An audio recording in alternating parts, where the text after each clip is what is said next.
You know what mall is this? No. What square one you're talking about in Mississauga? Ah, you went there already when you were still small. Oh yeah, okay. 5 years old? Okay, you're going 6 right now? When? October October 28. 28th. Oh, okay.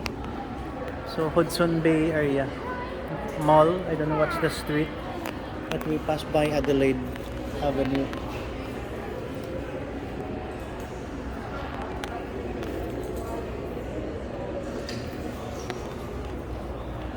We're waiting for the doctor to attend our grandson, Bryson, at the other side of the street. So we stay here at around maybe 1 hour or two. Then we'll be meeting with the driver at 4 o'clock. It's around 3 o'clock anyway.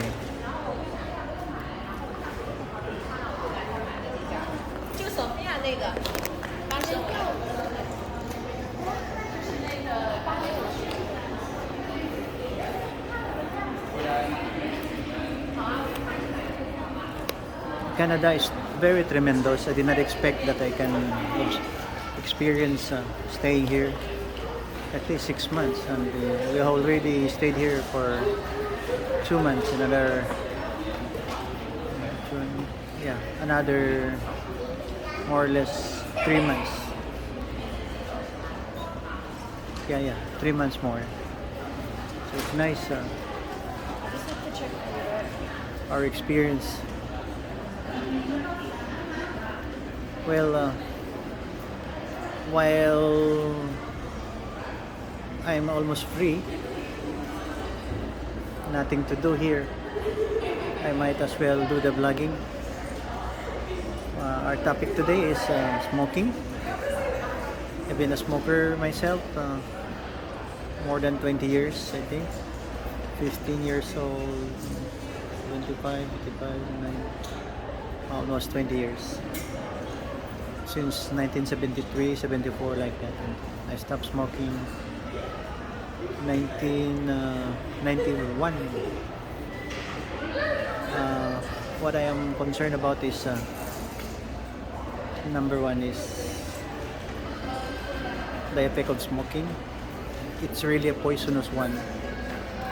The smoke is very dangerous and it can really destroy your blood vessels. Not only that, the whole body.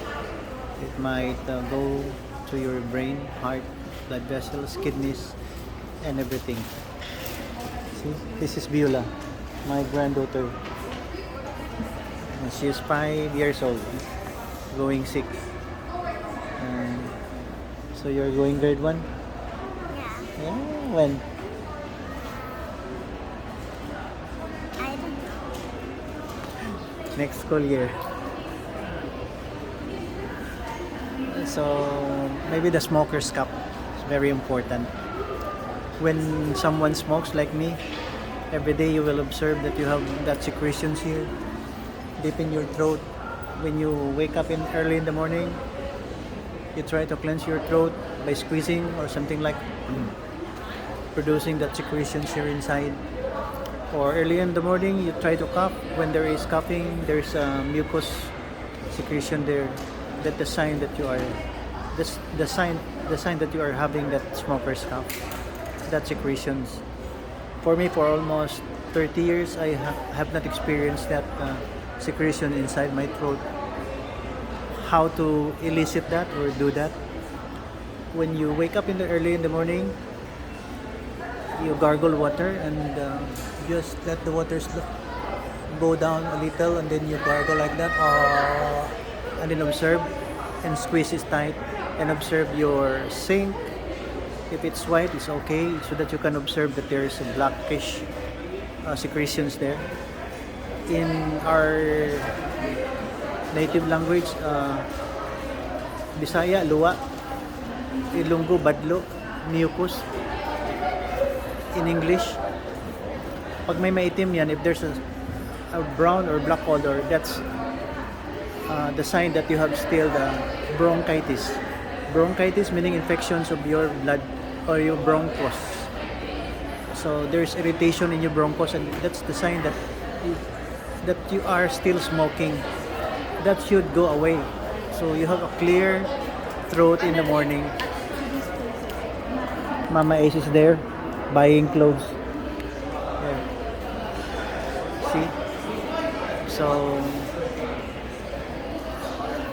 secretions is a bad sign, and I just wonder why people still smoke and then excreting out or spitting in that throat there. It's there lodged in your tonsillar crypts. Is it okay? So it's a medium for infection for those people who are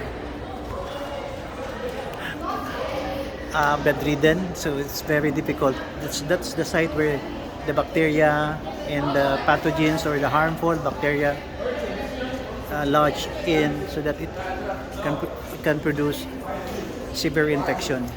So try this. If you are not still smoking, you just try to squeeze that once in a while, and there's a white little plug there, very white, like rice grain that comes out there. It's being lodged there in your tonsillar crypts inside. So that's foul smelling. So better squeeze your throat regularly, and you will be free of that kind of dirty thing there. It's a product of your daily intake of food, and it's gradually formed there as a little bit of foul smelling sediments. So that's what I can help today.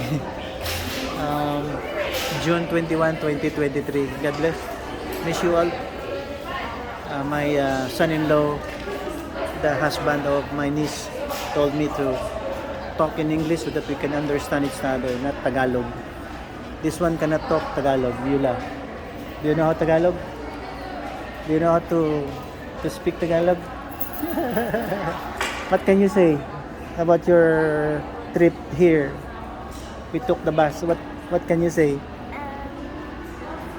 I liked it in the bus because it was fun riding it. It's fun riding it. Slang to. Apo ko, slang. Enjoy talaga yung mga apo eh. Salamat sa panonood ah. I hope we understand each other. Ganda din ng Canada eh. Matahimik, the most livable place on earth. Surely discipline. What's the meaning of Canada for me? It may change in due time, but Canada is citizens and nationals are disciplined, astute. Yeah, disciplined people and very astute. Okay, let's elaborate that later. Thank you. God bless.